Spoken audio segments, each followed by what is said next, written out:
Али остановился у какого-то маленького, ну, уже мы подходили к самой деревне, он остановился около небольшого, маленькое деревце, и оно стояло все в цвету.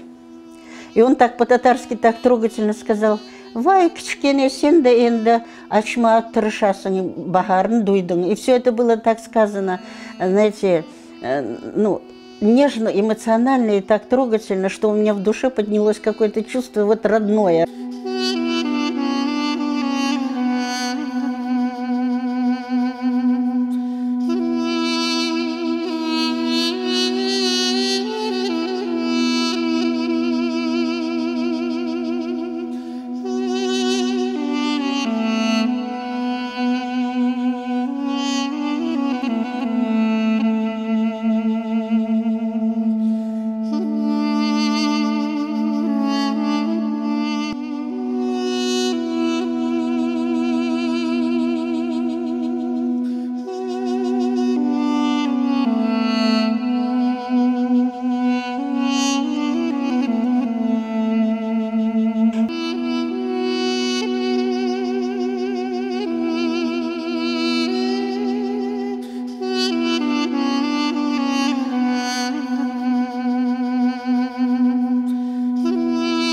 И вот они определили, что у него опухоль головного мозга. И вот тогда уже было, мне уже, можно сказать, было, просто убили меня сразу.